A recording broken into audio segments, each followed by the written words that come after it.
Central. Central. Dos adolescentes fueron detenidos por vecinos de la comuna de La Cisterna luego que se hicieran pasar por falsos pasajeros y asaltaran y golpearan con un martillo al conductor de un vehículo de transporte de aplicación que transitaba por el lugar.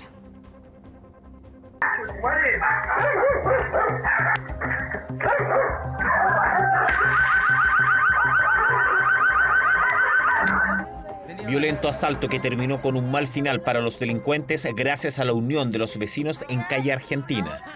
La madrugada de este domingo, un conductor de transporte de pasajeros fue requerido para realizar un servicio en La Cisterna. La víctima tomó a los pasajeros y al llegar a calle Inés Rivas, los delincuentes lo atacaron.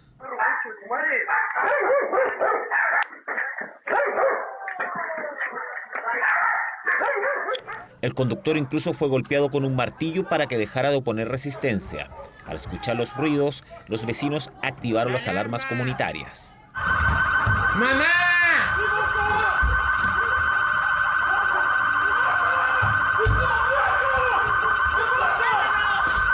¡Están robando! ¡A un auto! Ahí varios salieron a defender a la víctima. Gritaba, ayuda, ayuda, ayuda. Entonces lo logra sacar del auto y el chico se cae acá y se le cayó un destornillador. Salimos a correr a perseguir al de allá y con el vecino de al frente lo interceptamos allá y lo retuvimos. Mientras que nosotros lo retuvimos allá, las otras personas retuvieron al otro acá. Solamente un chichón en su cabeza, aquí nosotros le pusimos hielo en su cabecita, ¿me entiendes? El delincuente se lo su llave, los vecinos salieron, le quitaron la llave y él pudo ir en su auto. La tensión era evidente. Minutos de retención a la espera de la llegada de carabineros. ¿Ah? ¿Cuánto andaban? ¿4? Sí, yo vi como a 4 a 5 por ahí más o menos. Finalmente, dos fueron detenidos y trasladados por carabineros a la comisaría. Los vecinos dicen que la organización que tuvieron fue clave para frustrar el violento asalto. Los vecinos los que lo hemos atrapado. No ha sido una gestión de carabineros, nada, hemos sido nosotros los que hemos salido a la hora que suena la alarma y lo hemos pillado. Vecinos muy cooperadores. Todos siempre salen inmediatamente, vienen de la otra cuadra también. Según las cifras de carabineros, en el sector los delitos han subido en comparación del año pasado a la fecha, el robo con violencia en un 23,3% y el robo violento de un vehículo en un 41,7%. En este caso, la detención ciudadana permitió la captura de dos delincuentes y el robo se frustró, pero hay riesgos. Habitualmente se cometen excesos y por otra parte hay que pensar siempre que el delincuente puede estar armado, puede actuar drogado, son menores de edad y finalmente el tratar de hacer una detención ciudadana puede provocar un daño mayor. Por lo anterior, el llamado de los expertos es a tener precaución al momento de protagonizar detenciones ciudadanas. En este caso de La Cisterna, la unión de los vecinos y apego a la ley terminaron con los asaltantes de 14 y 16 años enfrentando la justicia.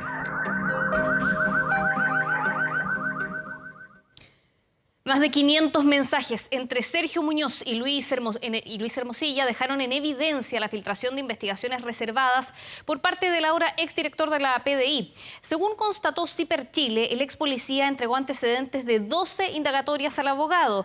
Nueva información de un caso que ahora obligará al presidente a designar a su sucesor en medio de los cuestionamientos al alto mando de la Policía de Investigaciones. Con mucha satisfacción y un legítimo orgullo, la PDI recibe hoy a su nuevo líder, el director general Sergio Muñoz Yáñez. 16 de junio de 2021, el día que Sergio Muñoz asumió como director de la PDI, plena pandemia y nada daba luces de su situación actual. Un director renunciado y a 48 horas de enfrentar una audiencia de formalización por filtración de información de causas secretas al reconocido abogado Luis Hermosilla. El 10 de junio, 6 días antes que asumiera el cargo, fue el mismo Hermosilla el que le escribió para felicitarlo por su designación. El traspaso de información comenzaría 13 días después que Muñoz asumiera el cargo. Según Ciper Chile, el ahora exdirector de la PDI filtró antecedentes de al menos 12 causas, 510 mensajes donde entregó datos del caso que involucraba a su antecesor Héctor Espinosa, causa donde Luis Hermosilla representaba al ex líder de la PDI. También se repite en el caso Dominga, causa que involucró al incluso fallecido expresidente Sebastián Piñera. Así se enviaba información en uno de los intercambios revelados por Ciper. Estimado Luis, te comento que tengo un requerimiento en el caso Proyecto Minera Dominga, debiendo requerir la entrega voluntaria de las escrituras de constitución y modificaciones después de diciembre de 2010 de las siguientes sociedades: Bancorp, Odisea, Minera Activa 1 CPA, Minera Activa S.A., Andes Iron Limitada, Inmobiliaria Duero Limitada, Inversiones Delmen Limitada, Latins Mineral Limited. Esta misma petición se ampliará al Fondo de Inversión Privado FIP, Mediterráneo Piñera y Rupamanqui Delano para conocimiento. Gracias, Sergio. Lo veo de inmediato. Un abrazo.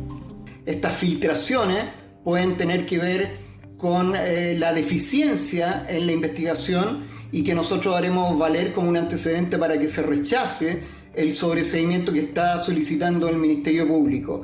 Es sabido que el abogado Hermosilla tiene una relación bastante directa con abogados que han sido parte de la defensa de Sebastián Piñera en diversas causas. Los antecedentes entregados por Muñoz a Hermosilla, esos involucraban causas que incluso no estaban directamente relacionadas con el abogado, caso Torrealba, Casino Enjoy y el caso que indagaba al exintendente Felipe Guevara por negociación incompatible, por ejemplo. Voy a pedir una comisión investigadora de estos hechos que son gravísimos. Acá estamos frente a un caso de corrupción enorme que afecta la credibilidad de todo el sistema político y judicial y policial en nuestro país. Estos hechos son demasiado graves. Nosotros tenemos el mandato constitucional de fiscalizar, caiga quien caiga, sin proteger a nadie. Aquí lo que está en juego es el interés superior de nuestro país. El caso de Sergio Muñoz remeció a la institución y al gobierno, quien catalogó de gravísimos los hechos por los que se le formalizará al exdirector de la PDI el próximo martes. A partir de este momento ocupa de manera subrogante la dirección de la Policía de Investigaciones, la segunda antigüedad de la institución. Esta segunda antigüedad corresponde al prefecto general Claudio González. La subrogancia de la Dirección General de la PDI también levantó alertas en el Congreso, sobre todo entre miembros de la Comisión Investigadora de Irregularidades de la PDI, que funcionó el año pasado. Está involucrado en causas de lesa humanidad.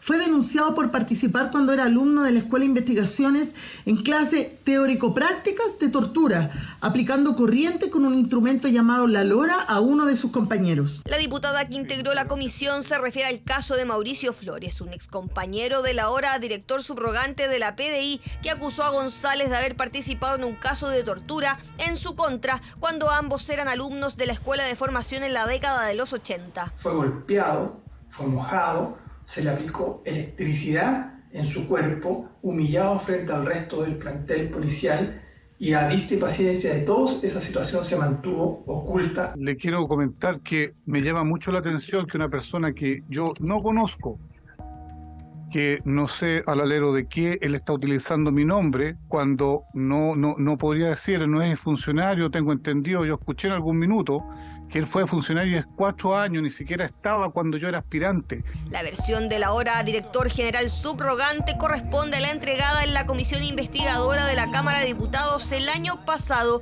todos antecedentes que el presidente de la República tendrá que tener a la vista al momento de designar al policía que se transforma en el sucesor de Sergio Muñoz, exdirector de la PDI, que este martes enfrentará la formalización por las filtraciones realizadas mientras se desempeñó en su cargo. Así como Sergio Muñoz será formalizado este martes, otras máximas autoridades de la PDI y Carabineros también han debido dejar sus cargos en medio de cuestionamientos y en algunos casos enfrentando incluso a la justicia. Una crisis que afecta a los altos mandos de ambas policías. He aceptado la renuncia al cargo de general director de Carabineros del señor Bruno Villalobos Krum. Imágenes que provocaron la caída del general director de Carabineros, Hermes Soto. El general director de Carabineros, Mario Rosas, me ha planteado su renuncia al cargo. No, el exdirector general de la PDI, Héctor Espinosa, fue formalizado por lavado de activos, falsificación de instrumento público y malversación de fondos. Esto es solo parte del historial de quienes en los últimos años han dirigido las policías chilenas. Salidas con cuestionamientos de ex generales directores de Carabineros y también de las máximas autoridades de la PDI que hoy enfrentan la renuncia de Sergio Muñoz. No hay ningún punto de comparación entre un posible delito de falta de control sobre las tropas en un momento de alta complejidad que andar revelando secretos que pueden hacer fracasar investigaciones criminales. Eso Dios no lo quiera, pero se acerca mucho más a un delito de traición a la patria. Es que si bien las críticas hoy apuntan a Sergio Muñoz, quien este martes deberá enfrentar a la justicia por haber dado presuntamente a conocer información reservada por lavado de activos en el polémico caso Audios, el próximo mes de mayo la máxima autoridad de Carabineros, el general Ricardo Yáñez, también será formalizado por omisiones en delitos ocurridos en el marco del estallido social de octubre de 2019. Es muy llamativo, es importante y es una mala señal a nivel de las instituciones. No olvidemos que el general director de Carabineros y el director general de la PDI son símbolos para sus tropas. Golpes directos a la Policía de Investigaciones y también a Carabineros, que en los últimos 6 años ha tenido al menos 3 generales directores. Bruno Villalobos dirigió la institución entre 2015 y 2018. Su salida fue controversial. Su permanencia fue fuertemente criticada tras una serie de polémicas que afectaron a Carabineros, como es el caso del millonario fraude de la institución y también la denominada Operación Huracán. Un montaje de Carabineros donde se elaboraron informes policiales falsos para autogenerar medios de pruebas que permitieran imputar responsabilidad penal a 8 comuneros mapuches supuestamente involucrados en una asociación ilícita de carácter terrorista, la que luego fue descartada por la Fiscalía. Quiero pedir perdón por aquellas acciones que puedan haber expuesto la credibilidad de Carabineros de Chile. Este clima de sospecha y hostilidad hacia Carabineros de Chile y especialmente hacia mi persona no le hacen bien a Chile. Palabras de despedida de Villalobos, para quien la Fiscalía de Alta Complejidad Centro Norte ha pedido 24 años de cárcel. Lo acusan de cometer 11 delitos reiterados de malversación de caudales públicos y se estima que el monto defraudado por el ex general director superaría los 500 millones de pesos. Paren, el tractor parece. Año 2018, operativo en Temucuicui. Por entonces, Hermes Soto figuraba a cargo de Carabineros. Disparos que terminaron con la vida del comunero mapuche Camilo Catrillanca y que a la postre le costarían el cargo a Soto, quien debió declarar ante la justicia por el actuar de sus uniformados. Ellos mantuvieron la versión de que no habían llevado cámaras en su equipo de trabajo al lugar y ocultaron información que, por supuesto, era de vital importancia para el desarrollo de este proceso. Se divulgaron imágenes inéditas del procedimiento de Carabineros y él lamentablemente efectuó algunas declaraciones que al gobierno de turno de Sebastián Piñera no le parecieron satisfactorias porque consideró que no estaba en perfecto control sobre los subalternos de la institución y esto, reitero, le determinó su salida. Salida que no fue fácil, puesto que Hermes Soto se negó a renunciar al cargo. Piñera debió recurrir a un decreto presidencial y luego al Congreso para concretar su salida. Soto se iría junto a otros 10 generales. Asumiría luego el cargo un cuestionado Mario Rosas, quien estaría menos de 2 años al mando de Carabineros. Sería el presunto disparo de funcionarios policiales a 2 menores en un centro del Sename en Talcahuano, el que le costaría el cargo a Mario Rosas. Yo comparto las razones y los argumentos del general Rosas y en consecuencia he aceptado su renuncia. Rosas se despedía de sus subalternos con este audio. Como última orden, como última petición, como último sentimiento hacia ustedes, les quiero pedir que sigamos unidos, que sigamos trabajando cohesionados y que apoyen al nuevo general director como lo hicieron conmigo. Quedaría así Ricardo Yáñez al mando de Carabineros. Hoy tanto él como Mario Rosas serán formalizados el próximo mes de mayo por su eventual responsabilidad en el delito de omisión de apremios ilegítimos con resultado de lesiones graves y homicidio durante el estallido social. Vale decir, el cuadro no es muy feliz, toda vez que los generales directores no terminan su periodo completo, deben alejarse antes de la institución con el consecuente daño que se produce, reitero, a nivel para Carabineros, a nivel institucional. Un alto mando cuestionado, al igual que el de la Policía de Investigaciones. Los 2 últimos directores generales de la PDI han salido por hechos de corrupción. con sendas investigaciones que lleva adelante el Ministerio Público. En octubre de 2021, Héctor Espinosa, exdirector nacional de la PDI, fue formalizado por lavado de activos, falsificación de instrumento público y malversación de fondos. Es una situación dura, pero vamos a cumplir estrictamente con el encargo que recibimos de la ciudadanía y con la promesa que hemos hecho de velar por la correcta aplicación de la ley, pase lo que pase, pese a quien pese y pise a quien pise. El Ministerio Público asegura que el exfuncionario policial habría desviado 146 millones de pesos a sus cuentas personales. Estuvo en prisión preventiva. Fiscalía pide para él 20 años de cárcel. No se ha entregado ningún antecedente serio para acreditar o justificar que los dineros depositados en efectivo tienen como origen los gastos reservados. La defensa de Espinosa es encabezada por el abogado Luis Hermosilla, el mismo del polémico caso Audios.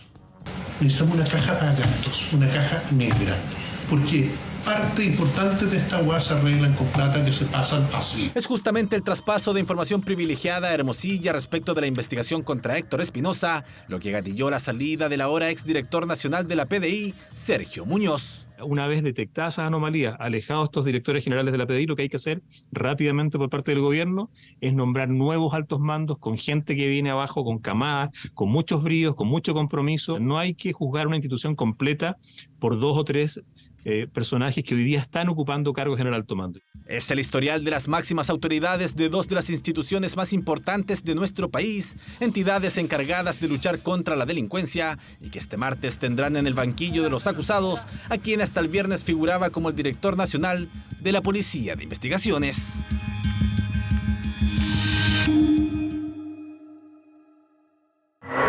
Esta noche, en Crónicas del Domingo. Fiscalizamos el transporte público en Valparaíso. No paró la micro. Llena. Poca locomoción. Pésimo. A las 6, 7 de la tarde uno tiene que estar hasta 2 horas estado yo teniendo una locomoción.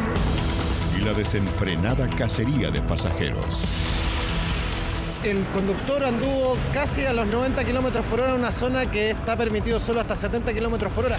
Yo no niego que nosotros tenemos que andar corriendo a veces en forma enajenada, porque tenemos que andar compitiendo. Nuestro sueldo es cortar boletos. Micros porteñas, un sistema en pana. Crónicas del Domingo, hoy en 24 Central. Y a 3 días de la detención en Malta de Alberto Chang, se conocieron nuevos antecedentes de los momentos previos a su arresto. De forma exclusiva, 24 horas, accedió al hotel en que el inversionista chileno estuvo viviendo por un año. Desde Malta, Flavia Cordela, con todos los detalles. Flavia. ¿Cómo están? Muy buenas noches. Los saludamos desde Malta, lugar donde de forma exclusiva pudimos ingresar al hostal donde hace un año estaba viviendo Alberto Chang, lugar en el que fue detenido por parte de 2 policías el pasado miércoles. Él estaba hace un año viviendo en una habitación compartida de 12 personas. Pudimos entrar para conocer cómo estaba viviendo Alberto Chang los últimos meses aquí en Malta. Conversamos con personas que trabajaban en el lugar y nos decían que a él no se le veía conversar mucho, no se le veía con amigos, que generalmente estaba adentro del hostal y no salía, que se le veía siempre con el computador o con el teléfono y que él decía que estaba trabajando, teletrabajando. Le preguntamos si es que no les llamaba la atención que hubiese una persona hace tanto tiempo en ese lugar y nos decían que muchas veces otros huéspedes que venían a este hostal y que después volvían meses después les preguntaban que por qué esta persona continuaba en ese lugar.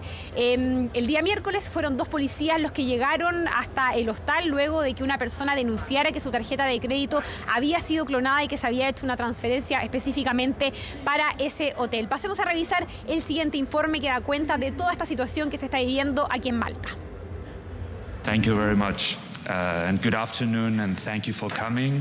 To hear my story. La apariencia de Alberto Chang y su oratoria eran parte de lo que convenció a alrededor de 1000 personas de poner recursos millonarios en sus manos, mucho antes de calificarlo como el mayor estafador del que haya registro en Chile. Puesta en escena que dista mucho de lo que ahora proyectaba, sin un domicilio definido, viviendo en un hostal que pagó durante un año, hasta este viernes cuando la policía maltesa irrumpió en San Julián por una nueva denuncia de fraude. Esta vez la víctima era maltesa. Fue simple, fue en la mañana. La policía llegó y preguntó por quién había sido la persona que había usado esta tarjeta. y yo les mostré a él. Esta recepcionista es una de las pocas personas que ha mantenido diálogo con Alberto Chang los últimos 12 meses. Lo describe como amable, de bajo perfil, que no hablaba con muchos. Su actitud le llamó la atención, sin embargo, pagaba siempre. Eso sí, por un sistema de tarifas de pago online. Yo nunca lo vi con amigos. Él hablaba algunas veces con otros huéspedes, pero conversaciones rápidas, no profundas, y él nunca salía. Él siempre fue muy amable, muy polite, pero nunca tuvo una conversación más allá de eso, de los pagos. Fue esta la habitación que albergó a Chang durante el último año, luego de haber estado en otros hoteles donde no pagó su estadía. Esta era la cama donde durmió hasta el viernes. Hoy pernocta en esta cárcel a la espera de una nueva formalización, aunque según este periodista que ha seguido de cerca el caso de Alberto Chang y que lo vio en la corte, se mostró confiado y seguro. Pero se dirigió a la corte sonando bastante confiado.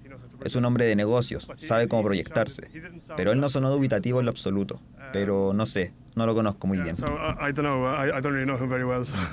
Sin embargo, coinciden que la apariencia de Alberto Chang ya no es la del empresario supuestamente exitoso y preparado en las mejores universidades, rodeado de amistades. Incluso su abogada, una defensora pública, dijo que el chileno no tenía dónde vivir ni dinero para subsistir. Él era un Alberto Chang distinto comparado con la primera vez que lo vi. Vestía un buzo, lo que pensé que era bastante inusual. Él usualmente usa trajes y cosas así. Entonces era raro y se veía un poco desordenado. Sin embargo, sus querellantes creen que esto podría responder a una estrategia, considerando el perfil engañoso que durante años ha desempeñado. El gobierno confirmó el pasado viernes que solicitó 200 euros al Estado de Chile. Todas estas maniobras propias, digamos, del imputado Alberto Chang son muy comunes, tanto las cometidas en Chile, digamos, y se repite la historia, digamos. O sea, si está cometiendo otros ilícitos allá, no me extraña, no me sorprende. Lo cierto es que Chang podría regresar a Chile si la justicia maltesa así lo considera. También Chile podría insistir en su extradición, aunque el proceso sería más largo.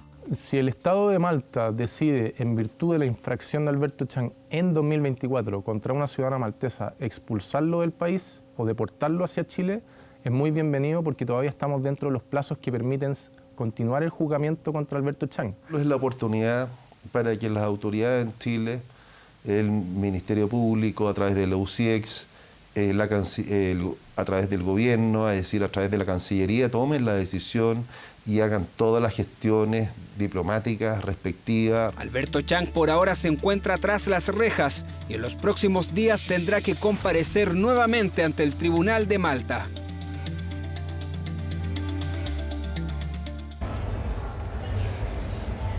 Claro, en el hostal donde estuvo los últimos meses decían que era una persona amable, que pagó las reservas, las hacía por Booking, a veces las hacía por un día, otras veces por semanas, otras veces por meses, y que siempre el pago era a través de tarjetas de crédito vía la aplicación.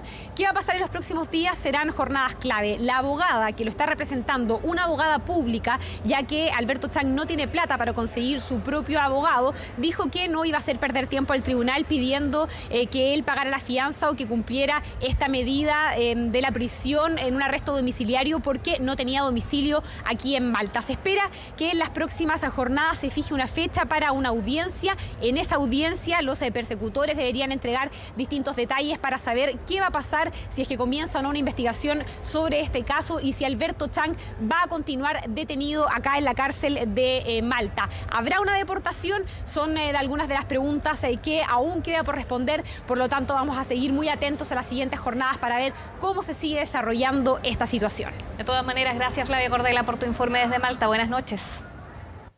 Bien, vamos a regresar al país. Vecinos de Tiltil se encuentran en alerta. Esto porque una empresa de residuos industriales se instalaría en la comuna. La preocupación radica en el peligro de contaminación en el sector.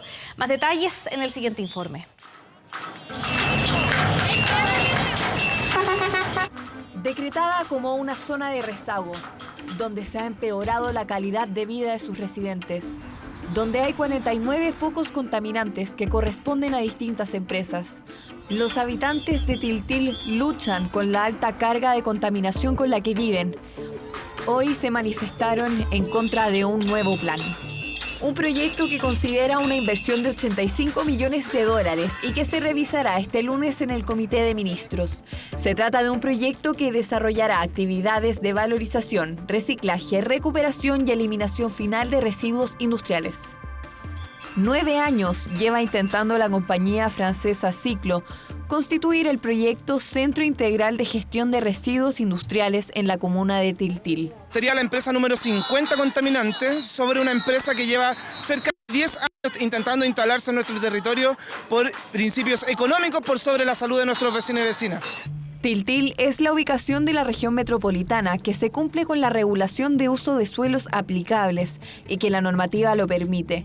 Esto según el Plan Regulador Metropolitano de Santiago y el Reglamento Sanitario sobre el manejo de residuos peligrosos. Muchos habitantes ya están molestos, no solo por los malos olores que producen los químicos, sino que también denuncian contaminación de agua, problemas a la salud y la preocupación por los niños y niñas es transversal. Reclaman también que las empresas ya establecidas los han abandonado y que solo cumplen con lo mínimo. Detrás de esa empresa no va un desarrollo sustantivo, que tú lo palpes, que tú digas, hay una estructura nueva, hay un colegio nuevo, hay una cancha deportiva en perfectas condiciones, en perfecto estado. Los niños, imagínate, salen a la plaza y empiezan los niños a sentirse mal, con dolor de cabeza, con ganas de vomitar. No existe la confianza de parte de nosotros de tomar el agua de la llave. Entonces, ¿qué es lo que hacemos? Nosotros adquirimos máquinas para poder tomar agua purificada. Las opiniones entre los habitantes de Tiltil están divididas. Si bien hay un grupo que se opone al proyecto Sigri, hay otros que ven en él una oportunidad en su llegada, no solo de carácter laboral, sino que puede mejorar su calidad de vida. El colegio de Runque está abandonado por el alcalde, la posta de Runque está abandonada por el alcalde y así muchas otras cosas. Entonces yo siento que por eso me gustaría que esta empresa se colocara, porque quizás es la oportunidad de poder levantar el colegio, levantar la posta y muchas necesidades que tenemos nosotros como comunidad. Intentamos establecer contacto con la empresa Ciclo, mas no quisieron entregar declaraciones.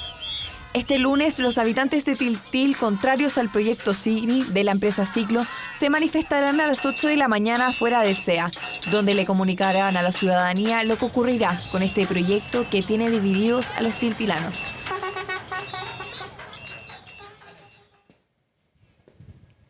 Vamos a noticias internacionales. El presidente de Rusia, Vladimir Putin, fue reelegido con más de un 87% de las preferencias y gobernará al menos hasta el año 2030, con lo que sumará 3 décadas en el poder. Para analizar esta noticia estamos con nuestra editora internacional, Andrea Aguilar. Andrea, buenas noches y bienvenida. ¿Cómo estás, Vale? Muy buenas noches. Y partimos con la noticia esta jornada porque el presidente de Rusia, Vladimir Putin, fue reelecto finalmente con más de un 87% de las preferencias. Va a gobernar también al menos hasta 2030, y es importante mencionar que hay algunos antecedentes que él da en el marco de lo que ha sido esta primera rueda de prensa, por decirlo de alguna forma. Él habla, por ejemplo, por primera vez de Alexei Navalny, dice que estaba ya planeado el canje de Navalny por unos prisioneros rusos en países europeos. También hace algún guiño a lo que son sus seguidores, porque finalmente asegura que ellos fueron los que le dieron la victoria, que le va a extender este poder seguramente más allá de 2030. Recordemos que se abre también el panorama para que pueda incluso llegar hasta 2036. O sea, estas imágenes son de la primera conferencia luego de las elecciones, de los resultados de las elecciones, Andrea. Claro, estamos viendo las imágenes de lo que ha sido esta tarde para Vladimir Putin. Llegaba acompañado a su sede de campaña en Moscú. Obviamente fue recibido con vítores, con aplausos. Muy reducida también la militancia que estaba al interior de este recinto. Mucha prensa también nacional e internacional haciéndole las preguntas de rutina. ¿Qué pasó finalmente con su principal opositor, con Alexei Navalny? Él decía que había aprobado este canje ya, dijo que su muerte era como una especie de un accidente muy desafortunado, y también hablaba obviamente de la guerra de Ucrania, que ha sido otro de los focos de este último mandato, este cuarto mandato de Putin. Pero para saber cómo ha transcurrido esta jornada para los rusos y cuáles fueron los hitos que marcaron justamente esta reelección de Vladimir Putin, lo vemos en el siguiente informe.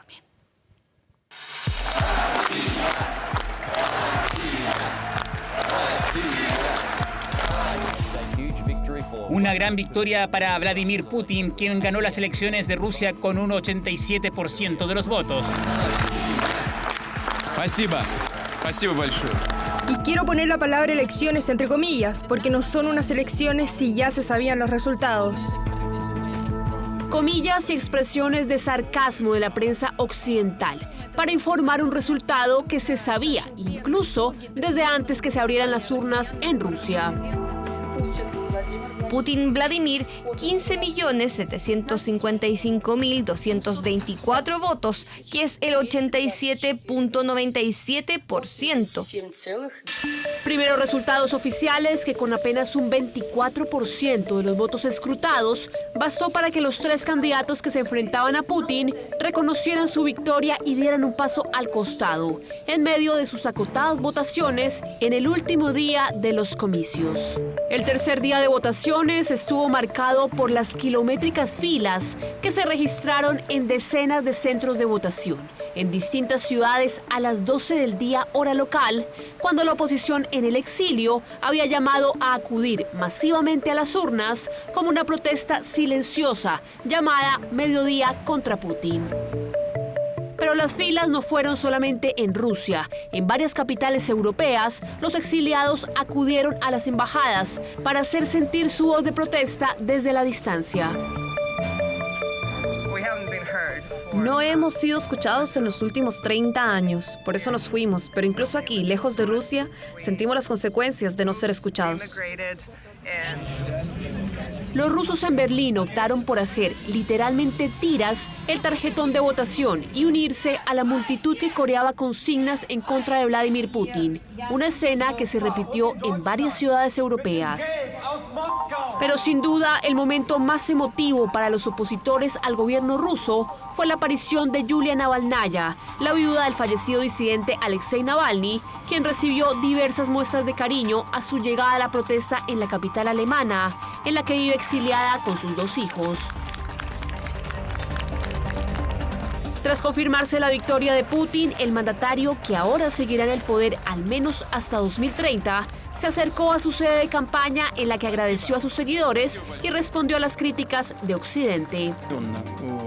Las elecciones no son algo formal. Los votos de los ciudadanos rusos conforman la voluntad unificada del pueblo. Esa es la fuente del poder en nuestro país. Nunca se podrá suprimir desde el exterior la voluntad de los rusos.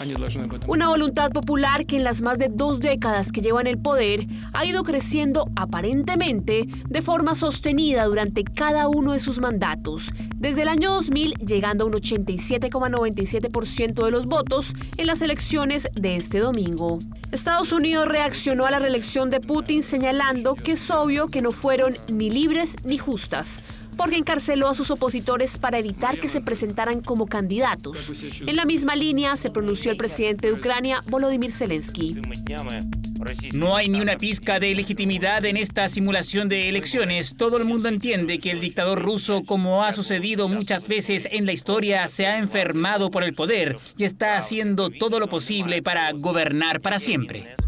En la vereda contraria, las primeras felicitaciones al mandatario ruso, tras su cuestionada victoria, llegaron desde Venezuela, en donde el presidente Nicolás Maduro celebró el triunfo de uno de los principales patrocinadores de su gobierno. Que ha triunfado nuestro hermano mayor, Vladimir Putin. Son buenos presagios para el mundo, para este año 2024. A sus 71 años, Vladimir Putin se alista para un 5º mandato que se extenderá por 6 años, cuando podría volver a presentarse para mantener el poder hasta 2036, logrando con esto acumular más años al mando que el dictador soviético Joseph Stalin.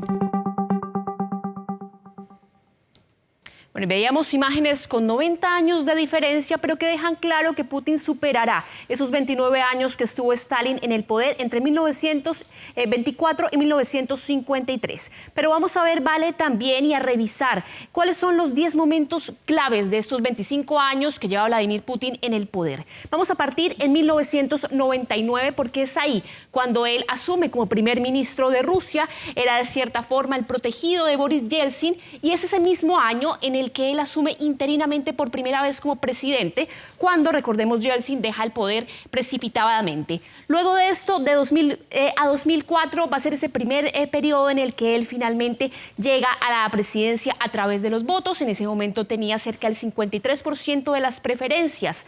Vamos a ver también lo que pasa de 2004 a 2008, un segundo mandato presidencial que además está en medio de una década marcada por las buenas relaciones que tenía Vladimir Putin con Occidente en esos momentos. De hecho, en este segundo periodo presidencial se da un hito en 2006, y es que Rusia organiza por primera vez la cumbre del G8. Lo vemos ahí, justamente acompañado de, en ese momento, la canciller de Alemania, Angela Merkel, también el que era el primer ministro británico, y también Chirac. Lo vemos ahí también con Tony Blair, y mostraba toda la sintonía que en ese momento tenía justamente el presidente Vladimir Putin con los líderes occidentales. Claro, todos los líderes europeos que ahora justamente están absolutamente, digamos, los actuales líderes europeos, representantes de esos países, enfrentados por la situación que ocurre en Ucrania, ¿no? Un periodo totalmente distinto de la primera etapa de Putin en el poder. Claro, y ese segundo periodo presidencial va a concluir finalmente en 2008. ¿Por qué? Porque la Constitución en ese momento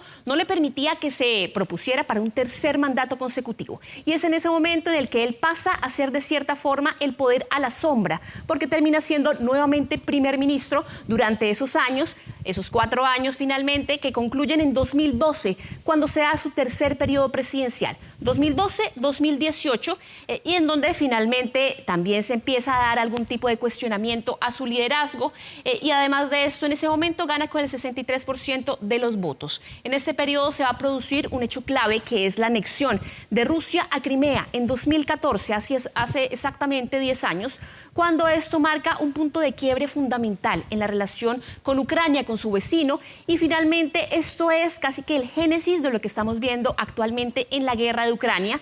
Vamos a llegar también al año 2020, cuando él empieza a sentar las bases para seguir perpetuándose en el poder a través de un referendo constitucional que fue muy cuestionado en su momento, y que finalmente abre las puertas para que deje sus periodos presidenciales en cero y pueda volverse a presentar como lo está haciendo en estos momentos, inicialmente para un periodo de 6 años, pero probablemente en 2030 vamos a tener un segundo mandato hasta 2036 de Vladimir Putin.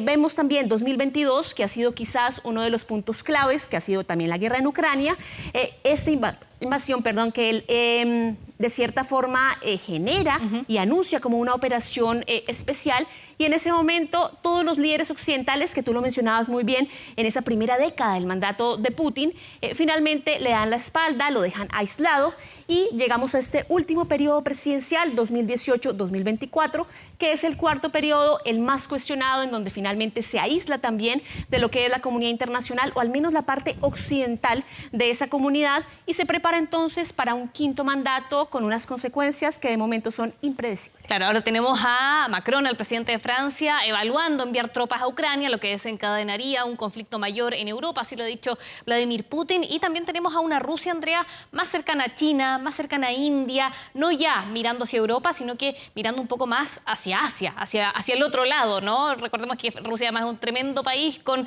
territorio en Europa y en Asia. Claro, es el gigante euroasiático, es además el país más grande del mundo. De ahí a que se dieran algunos pasos también como para empezar a hablar de una elección de 3 días. Y tú lo mencionabas, bueno, ahora Rusia deja de mirar hacia Occidente y mira hacia otros socios, China, Irán, India, para poder seguir perpetuándose en el poder y tener como sobrevivir a las sanciones que le impone Occidente. Andrea Aguilar, muchas gracias por esta mirada de lo que han sido las décadas de Vladimir Putin, que continúan después de lo que ha ocurrido estos 3 días de elecciones. Que estés muy bien.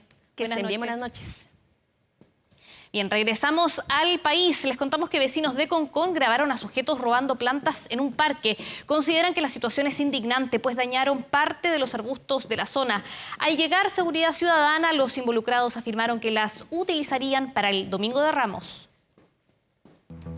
Plena noche en Concón, y este hombre se las da de jardinero para arrancar plantas en el Parque Costa de Montemar. Ni siquiera lleva implementos para podar, solo una bolsa en que guarda su mercancía. Minutos más tarde aparecen más personas y un camión repartidor de gas. Lo que los videos virales no revelan es que estos sujetos roban arbustos. Este llegaba hasta aquí hasta este borde, todos estos arbustos, que son de esa no le sé el nombre, pero es ese, el que estaba acá. Entonces lo arrancaron de aquí para acá, ¿viste? De aquí para allá. Lo más curioso del ilícito, los 8 involucrados afirmaron que las plantas serían destinadas para los ramos de Semana Santa, respuesta no muy creída por los vecinos que diariamente pasean a sus perros por el parque. Lamentan los daños evidentes, pues la violencia en cómo sacaron de cuajo las plantas no pasa desapercibida. Que vengan a un parque tan bonito que todos disfrutamos a robar, no lo encuentro lógico, digamos. Nosotros nos preocupamos de que, no sé, si los perros hacen hoyo, de taparlos, como de cuidar el parque, porque al final es de todos el parque y es fome que al final se lleven las cosas y dejen hoyos. Al final somos nosotros los vecinos que vivimos acá los perjudicados por gente malintencionada para quizás lucrar con esas plantas que ellos sacan. Sustracción que llevó a Seguridad Ciudadana a tomar cartas en el asunto. Multaron al vehículo en cuestión y requisaron lo robado. Carabineros también llegó al lugar a verificar los hechos. Sin embargo, los sujetos quedaron en libertad. Concurrimos con nuestros móviles de seguridad, se retuvo a la gente, se requisó y se pasaron las multas correspondientes a un camión repartidor de gas en el cual se movilizaban. Concurrió Carabineros y tomó el procedimiento policial de rigor. Robonada de Santo en Concón, plantas que no serán destinadas al Domingo de Ramos de estos involucrados. Vecinos que exigen cuidar el pulmón verde del Parque Costa de Montemar ante este ilícito que dejó graves consecuencias en la vegetación del lugar.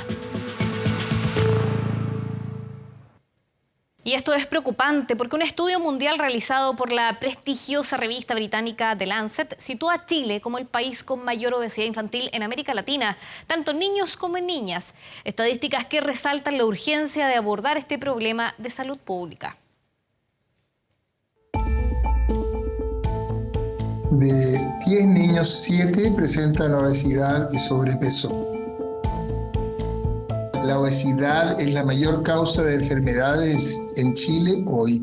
Un problema para la salud pública que no tiene buenos pronósticos. En los últimos 12 años, cada año estamos creciendo 1,5 más en lo que es obesidad infantil. Por lo tanto, es un problema que está muy presente, que todas las familias chilenas tenemos algún o hijo, sobrino o un vecino que presenta sobrepeso o obesidad.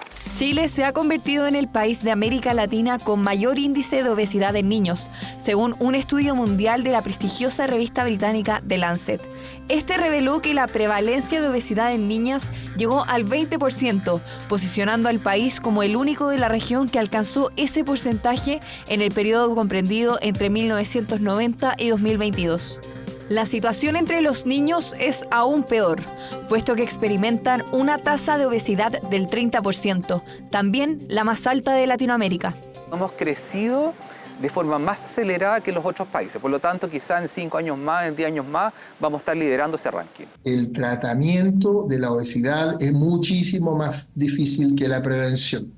Cuando viene a mi consulta una persona con sobrepeso, una niñita, un niñito con sobrepeso, la probabilidad de que mejore es entre 1 en 5 y 1 en 3. Los últimos datos del mapa nutricional de Junaed revelaron que el aumento de la obesidad infantil es aún más preocupante, por ejemplo, entre los estudiantes de primero básico, con un alza que pasó del 28% en 2020 al 35% en 2021. El mismo estudio indicó que los estudiantes en niveles preescolar ingresan a primero básico con altos niveles de obesidad y que las regiones del sur del país presentan una mayor prevalencia. Las cifras hablan por sí solas, pues las medidas que se han implementado para disminuir este problema no han funcionado como se esperaba. Falta de actividad física, malos hábitos alimenticios, pocas horas de sueño y exceso de pantallas son algunas de las razones del problema según los expertos. No es que el niño esté a dieta y tiene que comer más fruta, es la familia tiene que cambiar los hábitos alimentarios, toda la familia. La obesidad conlleva varias consecuencias a largo plazo, donde destacan tanto enfermedades físicas como hipertensión y diabetes y problemas de salud mental, tales como la ansiedad y depresión. Nosotros estamos justamente con una estrategia de obesidad infantil, como decía, una estrategia intersectorial, y vamos a seguir en esos esfuerzos justamente para volver a tomar el track que traíamos, en el que habíamos logrado por lo menos una inflexión de la curva y un primer descenso, pero que lamentablemente se vio perjudicado por la pandemia. Promover hábitos saludables y reducir la exposición a factores de riesgo son elementos cruciales para que dejemos de ver a nuestro país en los rankings de niños y niñas con mayor obesidad en América Latina.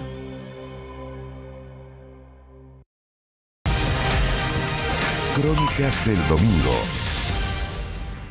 Largas esperas, micros que pasan de largo y otras que van llenas, conductores que andan a gran velocidad y que no respetan a los escolares, buses parados porque no hay quien los maneje y de noche incluso una nula frecuencia en algunos barrios. La locomoción en Valparaíso es criticada de forma transversal por sus usuarios y estas quejas se suma un millonario plan piloto que falló y que pretendía poner en marcha el cobro electrónico del pasaje, fórmula que es vista como una de las soluciones para el transporte en la región. ¿Cuáles fueron las razones para que no se implementara? Micros porteñas, un sistema en pana, en esta crónica del domingo de Sebastián Marín y Alessandro Minardi.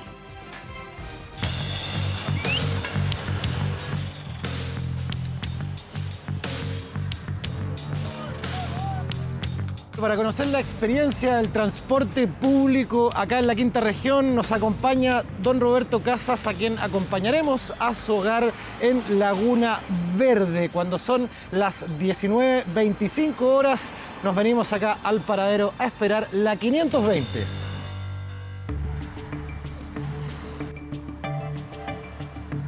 La única micro que llega a Laguna Verde pasa hoy un poco antes de la media hora de espera de todos los días.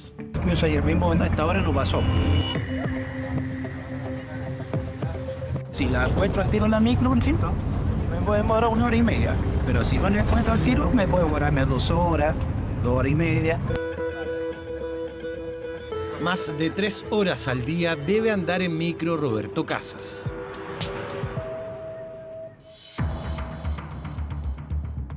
Cuando son cerca de las 8 de la mañana comenzamos un monitoreo de distintos puntos para ver cuál es la situación del transporte público en este lugar. ¿Se quedó abajo la micro? Sí. Cuéntenos, ¿esto le pasa mucho? Sí, siempre. Me bajé ahí en el paradero de Otero O'Higgins, tuve que no paró la micro. Una 602. Llena. Poca locomoción. ¿Se tuvo que venir caminando para acá? Para poder, si aquí lo puedo tomar para ir a Concord. Pésimo, llevo media hora esperando las 6:06 y no pasa. Y si pasa, pasa llena. Imagínense, mi jefa, ¿cómo está? Todos los días reto porque no me creo. Usted es testigo que cuánto tiempo llevo acá.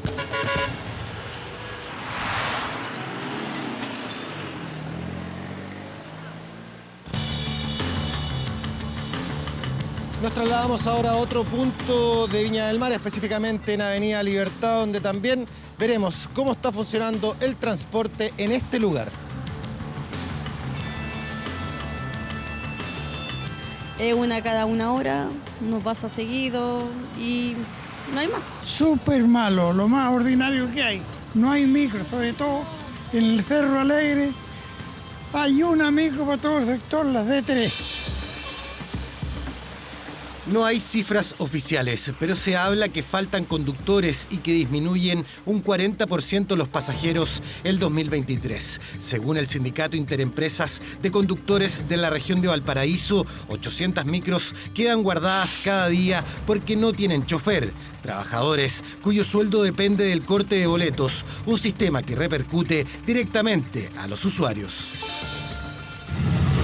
Aquí en las micros más rápidas y furiosas de Chile, vamos en la 608. Por si chocamos y me muero, sepan dónde buscarme. Si seguimos más rápido, vamos a viajar en el tiempo. Hace unos días se viralizó un video donde un pasajero mostraba la velocidad con que corría una micro acá en el transporte de Valparaíso. Nosotros haremos el ejercicio, nos subiremos a una micro que andará por una de las avenidas donde nos llegan las mayores denuncias de que andan a gran velocidad, que es Avenida España.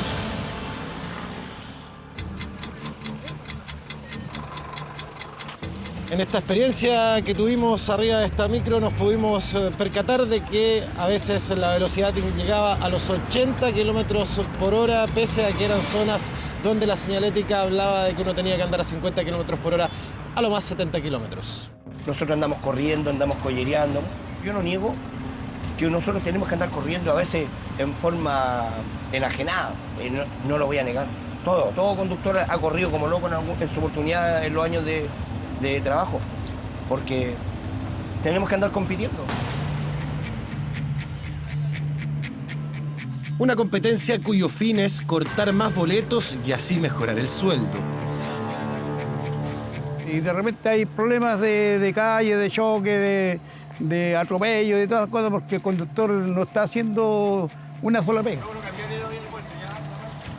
Como estamos en este sistema arcaico, prehistórico, lo encuentro yo, subdesarrollado, tercermundista, yo no sé si cuántos países en el mundo tendrán este sistema. El 2021 se anuncia un plan piloto para implementar el pago electrónico del pasaje en la locomoción rural entre Quintero y Puchuncaví. La empresa Everest Ingeniería, hoy NTT Data, se adjudica el proyecto. A casi 3 años aún no hay recaudación digital. La no implementación de un sistema de prueba que tenía que aplicarse de cobradores automáticos y eso nunca llegó a puerto. El gobierno regional termina el contrato y cancela 233 de los más de 299 millones de pesos a la compañía Everest por 4 de los 5 informes comprometidos. Se presentan una denuncia y 2 querellas en el Ministerio Público. La información actualizada de la Fiscalía indica que la investigación está cerrada y que no hay fraude al fisco.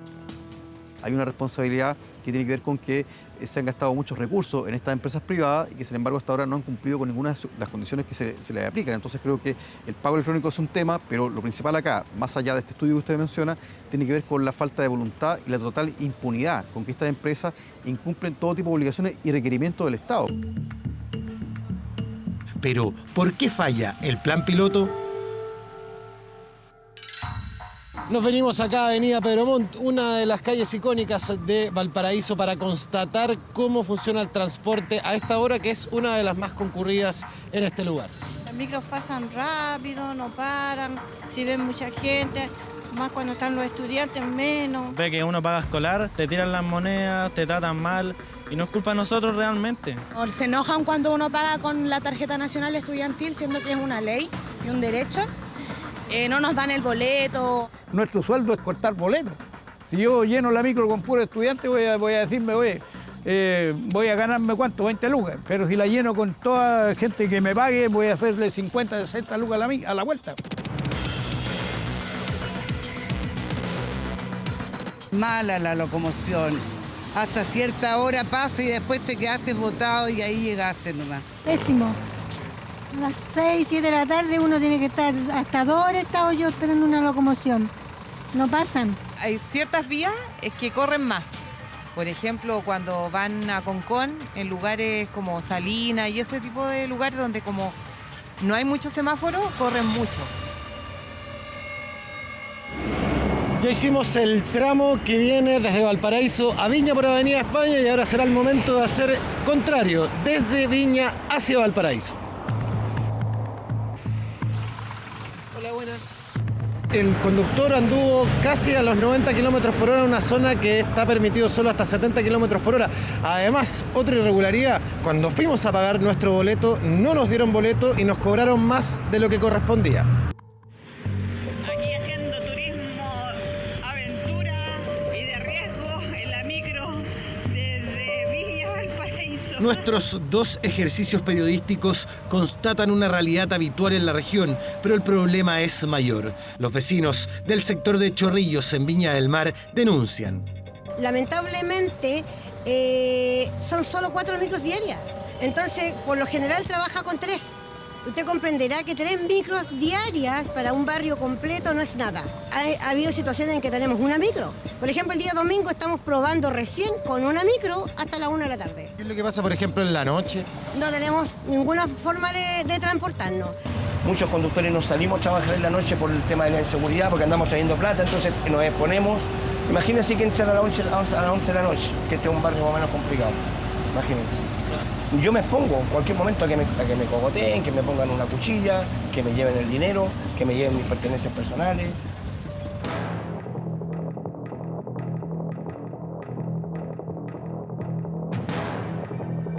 A la inseguridad se suma que el Sindicato Interempresas de Conductores de la región de Valparaíso advierte que faltan cerca de 400 conductores.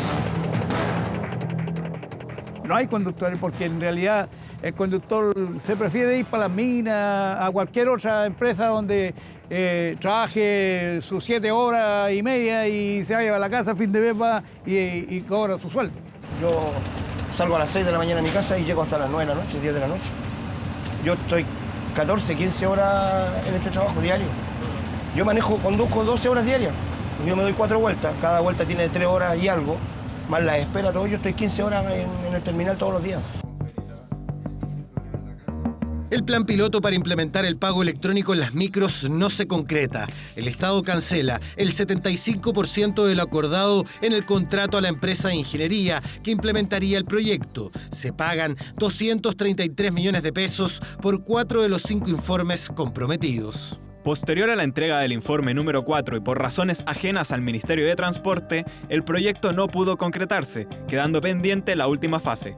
Por esto, el 23 de marzo de 2022, el gobierno regional dio término anticipado al contrato. La Gobernación de Valparaíso advierte que el operador de micros Transrural frena la implementación del proyecto.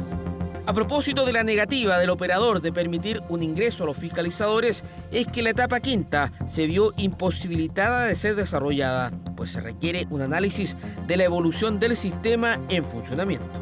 Los validadores sí fueron instalados en los buses del operador Transrural para ser posteriormente desinstalados. ¿Cuántos días realmente funcionaron los validadores? Le preguntamos a la Gobernación, a la Seremia de Transporte de Valparaíso y a la empresa de ingeniería. Ninguno responde, solo se remiten a entregarnos estos comunicados. Transrural ni siquiera eso. Pese a las razones, finalmente se gastan 233 millones de pesos en un plan que no se concreta.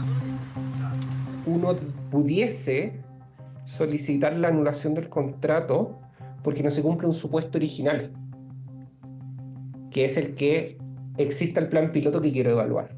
No hay cuidado, por otro, de los recursos públicos que realmente estén aportando al objetivo para el que tú los destinaste, sino es dejación directamente del cumplimiento de la función pública, que es poder ejecutar acciones que le agreguen valor a la vida de las personas.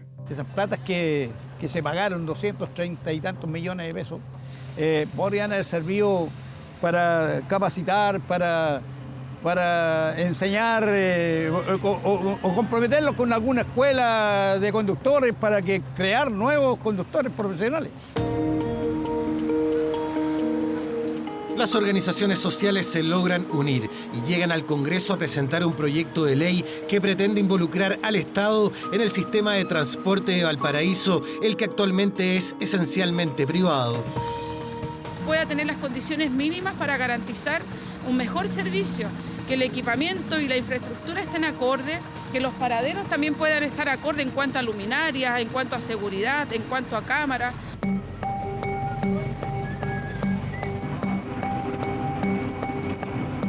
Llevamos más de 45 minutos en la única micro de recorrido oficial que lleva a estos pasajeros a Laguna Verde, distante a 15 kilómetros del centro de Valparaíso. El sistema es tan malo porque no hay competencia. Ellos son como los amos y señor. Luego de más de una hora llegamos a Laguna Verde. A Roberto Casas le queda aún una larga caminata. Falta poco para las 9. ¿Qué pasa si es que usted tiene urgencia? ¿Tiene micros para poder regresar a Valparaíso, por ejemplo, hasta ahora? Nada.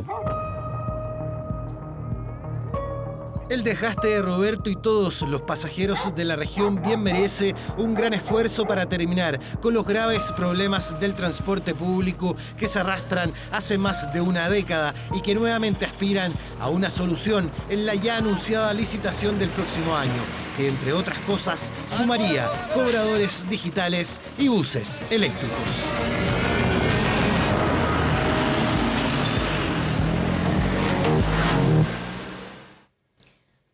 Bien, les recordamos que a partir de las 22 horas, Televisión Nacional de Chile está autorizada a transmitir programas para mayores de 18 años. Los invitamos a una breve pausa, pero ya regresamos con más noticias en 24 Central.